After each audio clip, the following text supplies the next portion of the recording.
Happy lunch hour, gang. Okay, it's Tuesday, midday here in East Tennessee, and it's cold, but we survived the winter storm Blair. Now, those of you guys that are in Kansas, Missouri, Illinois, parts of Virginia, Maryland, you guys got hammered, right?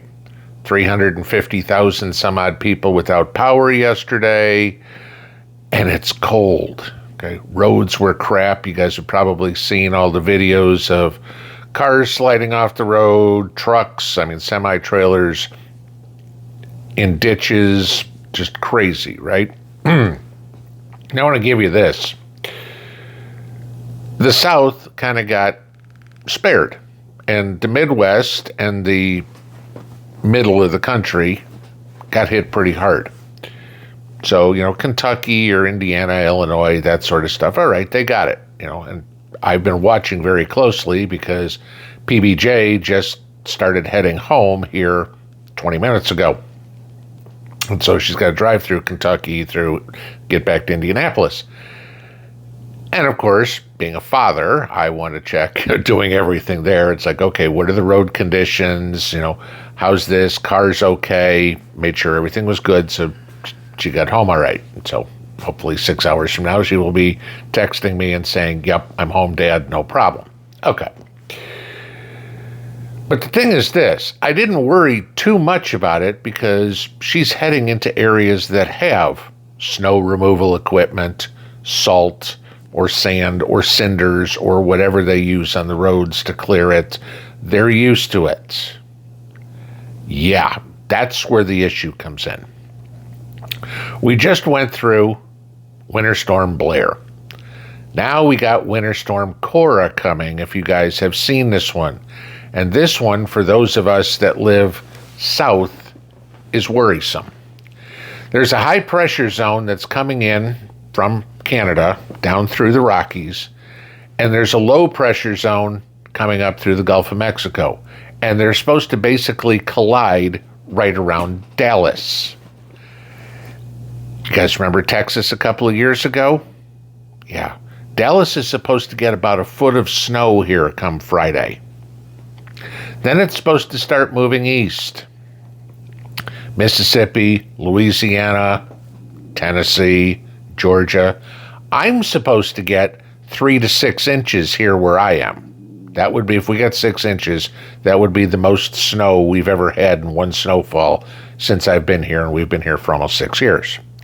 Atlanta is potentially supposed to get 2 to 4 inches. Atlanta hasn't seen snow like that in years. Okay. But the bigger catch always, of course, comes into power outages, right? Like I said, Blair knocked out power for 350,000 people. And those areas are ready for storms like this. We're talking about an area that's already, in some spots, devastated from the hurricane, that they don't have houses, let alone good power running to them. I won't say the power is not back up, because it is, but you don't have a house, you don't have electricity, a pole outside running into your tent, right? But we don't have down south the snow removal equipment, the abundance of salt or anything. They have it, obviously, but not as much. So now you look at the travel down here, it's probably going to be pretty crappy this weekend. But then let's take a look at some of the other stuff that affects everybody. Supply chain. Let's take a look at where the oil is, where the refineries are. How does that stuff get? Pipelines. No power, no pipelines. Icy roads, no trucks. There's your gas, okay? How much food? You want oranges? You might not be getting them next week, okay, depending on where they're coming from. They're not shipping food from California to New Jersey, because you want oranges. This is the thing. Just like all these other storms that we encounter, it doesn't just affect the people that are in the line of fire, in this case, like me. It'll affect everybody. Now, sure, it snows all the time in North Dakota or Montana or anything, but there's not a whole lot of goods that come from up there as compared to other places that the majority of the public needs. Okay. I mean, okay, if you're getting bison burgers or something, maybe I'll give it to you. All right. But all in all, not that much. When you're talking about where produce is grown, where beef, Texas, Oklahoma, they're going to get hammered here. It's going to slow stuff down. Power being out for everybody.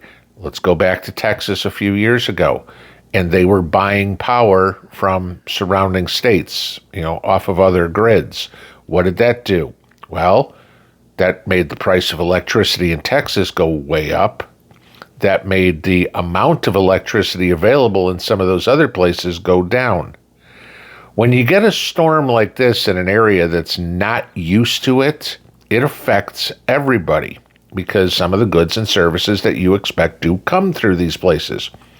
You're flying Delta Airlines anytime in the next week. Well, let's see, Delta's hub is in Atlanta. You think you might have a little bit of problem there. Got any packages coming from FedEx? FedEx's hub is in Tennessee where everything goes through. Your packages might get delayed. Start looking at some of the different things that could affect you. Start preparing for that. If you live down south, we got a break in the weather here for a couple of days. Might be a good time to get to the grocery store to get whatever you need. Because if we get 6 inches of snow here, we're probably shut down for a few days.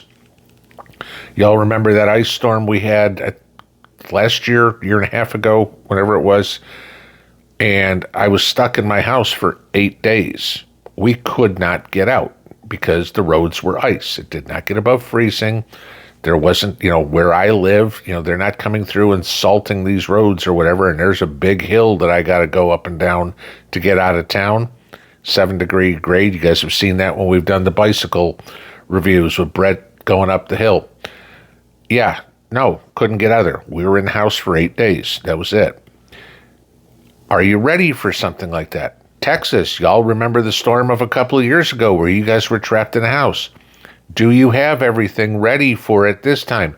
You're not used to having snow shovels or heat being out. Go get this stuff. If you didn't learn from last time, or if you're new to all of this, go get this stuff. Have enough food to last you a week or so.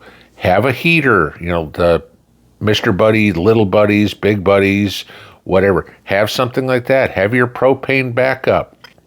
Have firewood put away if you've got a fireplace, those sorts of things. Don't just count on it to be good. Don't expect the government to come save you. If you think that, I will point you to the people in Western North Carolina and East Tennessee. And how well are they doing with the government coming to save them? I mean, that hurricane, that storm was in October, guys. It's in January, and they're still living in tents. Okay? Give you this. Do you know where warming centers are? If something happens, if the power goes out, is it your high school gym? Is it the local library? What are they doing? What's your backup plan? This is part of prepping, okay? This is part of everyday life. The people who on Friday morning are going to go, oh my God, we're supposed to have bad weather this afternoon. That's too late. By then, the stores should be cleaned out or whatever they need.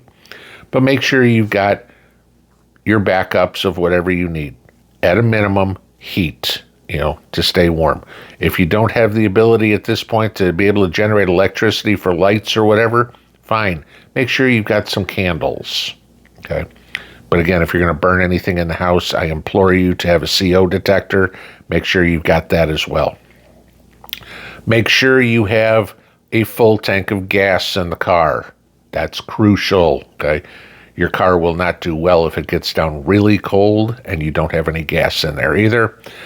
I would advise you at a minimum to have some kitty litter or some rock salt in the car just in case you get stuck somewhere. You know, you're on ice, the car, you can put that underneath, melt the ice, and get some traction and get out of there. You know, this is the time when Southerners need to take a tip from the Northerners who know how to do this. I mean, do you know, hey, those floor mats in your car, those will get you out from being stuck on ice too. Put those under your tires and roll over that. Okay, you can get out that way. Have you checked to make sure your ice scraper isn't broken? There's an idea. One I tell people all the time, isopropyl alcohol, you know, that stuff that we all had tons of during COVID, that's a great thing for de-icing windows. You just squirt some over the windshield. Alcohol doesn't freeze, guys. It'll melt that ice off real quick. You can get going. All right.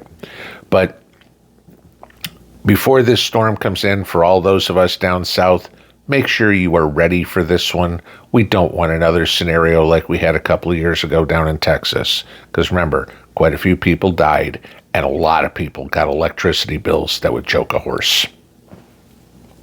Pinball out.